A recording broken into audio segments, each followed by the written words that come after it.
ഇന്നലെ രാത്രി മുഴുവൻ നമ്മൾ ഒരു വലിയ തെരച്ചിലിന് സാക്ഷ്യം വഹിച്ചു. രാത്രി 12-1 മണി വരെ നമ്മൾ ആ തത്സമയ സംപ്രേഷണം പ്രേക്ഷകരിലേക്ക് എത്തിക്കുകയും ചെയ്തു. പാലക്കാട് നെന്മാറ ഇരട്ടക്കൊലപാതക കേസിൽ പിടിയിലായ ചെന്താമരയെ വിശദമായി ചോദ്യം ചെയ്തിരിക്കുകയാണ് പോലീസ്. കൂസലില്ലാതെ, ഒട്ടും കൂസലില്ലാതെ, ഒരു തരിമ്പ് പോലും കുറ്റബോധമില്ലാതെ പ്രതി കുറ്റം സമ്മതിച്ചു. 3 പേർ കൂടി ഹിറ്റ് ലിസ്റ്റിൽ ഉണ്ടായിരുന്നുവെന്നാണ് പ്രതി മൊഴി നൽകിയിരിക്കുന്നത്. ഭാര്യ, ഒരു പോലീസ് ഉദ്യോഗസ്ഥൻ, ഒരു അയൽവാസി എന്നിവരെയാണ് ചെന്താമര ഇനിയും ലക്ഷ്യമിട്ടത്. മൊത്തം 5 പേരെ തീർക്കാൻ വേണ്ടിയാണ് ചെന്താമര വന്നതത്രേ. ചെന്താമരയെ ഇന്ന് കോടതിയിൽ ഹാജരാക്കും. സംഘർഷ സാധ്യത കണക്കിലെടുത്ത് ഇയാളെ നെന്മാറ സ്റ്റേഷനിൽ നിന്ന് ആലത്തൂർ സ്റ്റേഷനിലേക്ക് മാറ്റിയിരുന്നു. ഒളിവിൽ കഴിയവേ താൻ കാട്ടാനയ്ക്ക് മുന്നിൽ പെട്ടു എന്ന് പ്രതി ചെന്താമര പോലീസിനോട് പറഞ്ഞു. പലതവണ നാട്ടുകാരുടെ തിരച്ചിൽ സംഘത്തെ കണ്ടെന്നും പ്രതി പറഞ്ഞു. മലയ്ക്ക് മുകളിൽ പോലീസ് ഡ്രോൺ പരിശോധന നടത്തിയത് കണ്ടു. ഡ്രോൺ വരുമ്പോഴൊക്കെ മരങ്ങളുടെ താഴെ ഒളിച്ചു എന്നാണ് പ്രതി പറയുന്നത്. മുബഷിർ അക്ബറും ഇക്ബാൽ ഇറക്കലും നമുക്കൊപ്പം ചേരും. ആലത്തൂർ സ്റ്റേഷനിൽ നിന്നാണ് ഇരുവരും നമുക്കൊപ്പം ചേരുക. ആദ്യം ഞാൻ മുബഷിറിലേക്ക് പോകുന്നു. Mubashir, very good morning. Iqbal, very good morning. എന്തായാലും 36 മണിക്കൂർ നീണ്ട തെരച്ചിലിനൊടുവിലാണ് പോലീസിന് ചെന്താമരയെ പിടികൂടാൻ സാധിച്ചത്. അതും ചെന്താമര ഭക്ഷണപ്രിയനാണ്, വിശപ്പ് സഹിക്കില്ല. ഒടുവിൽ ഭക്ഷണം തേടി വീട്ടിലേക്ക് തിരിച്ചു വരുമ്പോൾ പതിയിരുന്ന പോലീസ് പാടത്ത് വെച്ച് ചെന്താമരയെ പിടികൂടുകയായിരുന്നു ഇന്നലെ രാത്രി 10:30 പോലീസിന് ഇപ്പോൾ ചെന്താമര കൊടുത്തിരിക്കുന്ന മൊഴികൾ പുറത്തുവരുന്നു. നമുക്ക് ലഭിച്ചിരിക്കുന്ന വിവരങ്ങൾ എന്തൊക്കെയാണ്? എന്തുകൊണ്ടാണ് ഈ കൊലപാതകം നടത്തിയത് എന്ന് ചെന്താമര പറയുന്നുണ്ടോ? പുറത്തുവന്ന വിവരങ്ങളനുസരിച്ച് അന്ധവിശ്വാസത്തിനടിമപ്പെട്ട് നീണ്ട മുടിയുള്ള ഒരു കുടുംബത്തെയും, ദുർമന്ത്രവാദം നടത്തിയ കുടുംബത്തെയും വകവരുത്താനുള്ള നീക്കമെന്നാണ് പറയുന്നത്. പക്ഷേ ഇപ്പോൾ അറിയുന്നത് ഇനി 3 പേർ കൂടി ഇയാളുടെ ഹിറ്റ് ലിസ്റ്റിൽ ഉണ്ടായിരുന്നു എന്നാണ്. എന്താണ് ചെന്താമര പോലീസിനോട് പറഞ്ഞ മൊഴികളിൽ ഉള്ളത്? നമുക്ക് ലഭ്യമാവുന്ന വിവരങ്ങൾ എന്താണ് മുബഷിർ?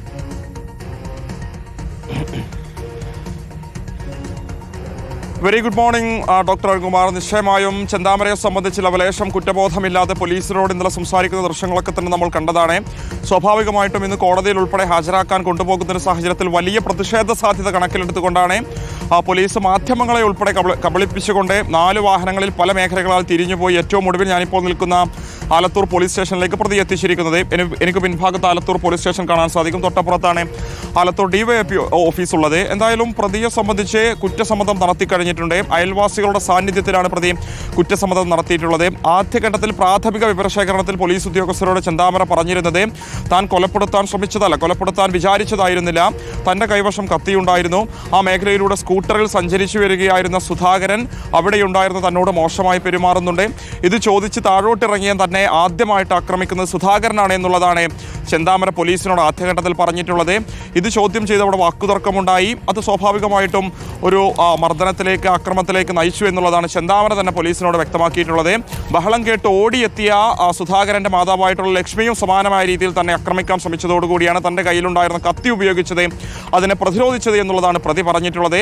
പ്രാഥമിക വിവരശേഖരണത്തിലാണ് ഇത്തരമൊരു മൊഴി പോലീസിന് നൽകിയത്. വിശദമായ ചോദ്യം ചെയ്യൽ പൂർണ്ണമായിട്ടും കുറ്റം അയാൾ സമ്മതിച്ചിട്ടുണ്ട് എന്നുള്ളതാണ്. മലയിൽ തന്നെയായിരുന്നു താൻ വിശ്രമിച്ചിരുന്നത്. നെല്ലിയാമ്പതി വനമേഖലയോട് ചേർന്ന ഉൾവനത്തിൽ താനുണ്ടായിരുന്നു. പോലീസ് ഡ്രോൺ ഉപയോഗിച്ച് പരിശോധന നടത്തിയതുൾപ്പെടെ താൻ കണ്ടിട്ടുണ്ട് എന്നുള്ളതാണ് ചെന്താമര വ്യക്തമാക്കുന്നത്. നാട്ടുകാരുടെ തിരച്ചിൽ നടത്തിയിരുന്ന ചില സംഘങ്ങളൊക്കെ താൻ കണ്ടിരുന്നു. മരത്തിനോടും അതുപോലെ തന്നെ ചില കുറ്റിക്കാടുകളോടും ചേർന്ന ഭാഗങ്ങളിലായിരുന്നു ഒളിഞ്ഞിരുന്നത്. ഏറ്റവും ഒടുവിൽ വിശപ്പ് സഹിക്കവയ്യാതെയാണ് താഴോട്ട് ഇറങ്ങി വന്നത് എന്നുള്ളതാണ് ചെന്താമര പറഞ്ഞു വെക്കുന്നത്. വനത്തെക്കുറിച്ച് കൃത്യമായ ധാരണയുള്ളത് കൊണ്ട് തന്നെയായിരുന്നു അവിടെ ഒളിഞ്ഞിരിക്കാൻ സാധിച്ചത് എന്നുള്ളതും പോലീസ് ഈ ഒരു ഘട്ടത്തിൽ പ്രത്യേകം മനസ്സിലാക്കുന്നുണ്ട്. അതോടൊപ്പം തന്നെ അവിടെ ഒളിഞ്ഞിരുന്ന സമയത്ത് ഒരു ഘട്ടത്തിൽ ആനയുടെ മുന്നിൽപ്പെട്ടു എന്നും ചെന്താമര പറഞ്ഞു വെക്കുന്നുണ്ട്. ലവലേശം കുറ്റബോധമില്ലാതെ ഇക്കാര്യങ്ങളൊക്കെ തന്നെ പോലീസിന് മുന്നിൽ വിവരിച്ചു നൽകി. അതോടൊപ്പം ഏറ്റവും പ്രധാനപ്പെട്ട വിവരം 3 പേർ കൂടി ഈ അരുൺ കൊലപാതകയുടെ ഹിറ്റ് ലിസ്റ്റിൽ ഉണ്ടായിരുന്നു എന്നുള്ളതാണ്. അരുൺകുമാർ, നിലവിൽ കൊല്ലപ്പെട്ട സുധാകരനെയും സുധാകരൻ്റെ മാതാവ് ലക്ഷ്മിയെയും 2019 കൊല്ലപ്പെട്ട സജിതയെയും കൂടാതെ അവിടെയുണ്ടായിരുന്ന മറ്റൊരു അയൽവാസിയായിട്ടുള്ള സ്ത്രീ 2018 അവസാനത്തോടെ ചെന്താമരയെ വിട്ടുപോയിട്ടുള്ള ചെന്താമരയുടെ ഭാര്യയായിരുന്ന വിലാസിനി, അയൽവാസിയായിട്ടുള്ള ഒരു സ്ത്രീ, അതോടൊപ്പം തന്നെ ഒരു പോലീസുകാരൻ ഉൾപ്പെടെ അയാളുടെ ഹിറ്റ് ലിസ്റ്റിൽ ഉണ്ടായിരുന്നു എന്നുള്ളതാണ്. നേരത്തെ അയൽവാസിയായിട്ടുള്ള പുഷ്പ എന്ന് പറയുന്ന ചേച്ചി നമ്മളോട് പ്രതികരിച്ചതാണ്. ചെന്താമര ആയുധമേന്തിക്കൊണ്ട് വീടിന് പുറത്തു നിന്നുകൊണ്ട് തന്നെ കൊലപ്പെടുത്തുമെന്ന് പറഞ്ഞിരുന്നു. സ്വാഭാവികമായിട്ടും ഈ 2 പേരെ കൊലപ്പെടുത്തിയതിനു ശേഷം പുഷ്പ തന്നെയായിരിക്കാം ചെന്താമര വധിക്കാൻ തീരുമാനിച്ചിരുന്ന വ്യക്തി എന്നുള്ളത് ഈ ഒരു ഘട്ടത്തിൽ നമുക്ക് ചേർത്ത് വായിക്കാൻ സാധിക്കുമെന്നുള്ളതാണ്. വിശദമായ ചോദ്യം ചെയ്തൽ ഇന്ന് പുലർച്ചെ വരെ തുടർന്നിട്ടുണ്ട്. അതിനിടെ വീണ്ടും വിശന്ന ചെന്താമരയ്ക്ക് പോലീസ് ഭക്ഷണം എത്തിച്ച് നൽകുന്ന കാഴ്ചയൊക്കെ തന്നെ നമ്മൾ കണ്ടു എന്നുള്ളതാണ്. ഒരു തരത്തിൽ കൂസലമില്ലാതെ പോലീസുമായി കാര്യങ്ങൾ വിശദീകരിച്ച് നൽകുന്നു. ഒരു ഘട്ടത്തിൽ വിരൽ ചൂണ്ടിക്കൊണ്ട് ആക്രോശിച്ചുകൊണ്ട് സംസാരിക്കുന്ന ചെന്താമരയുടെ ദൃശ്യങ്ങളൊക്കെ തന്നെ നമ്മൾ കണ്ടു എന്നുള്ളതാണ്. എന്തായാലും പോലീസിനെ സംബന്ധിച്ച് വലിയ സമ്മർദ്ദമുണ്ടാക്കിയ കേസായിരുന്നു. മണിക്കൂറുകൾ പിന്നിട്ടിട്ടും പ്രതിയെ പിടികൂടാത്തതിൽ നാട്ടുകാർക്കിടയിൽ വലിയ അമർഷമുണ്ടായിരുന്നു. ആ മക്കളുടെയൊക്കെ തന്നെ പ്രതികരണം പ്രബുദ്ധ കേരളം അത്രത്തോളം വേദനയോടുകൂടിയായിരുന്നു കേട്ടത്. ഇനി ഞങ്ങൾക്ക് ആരാണുള്ളതെന്ന് ആ ഒരു മക്കൾ ചോദിച്ചിരുന്നു.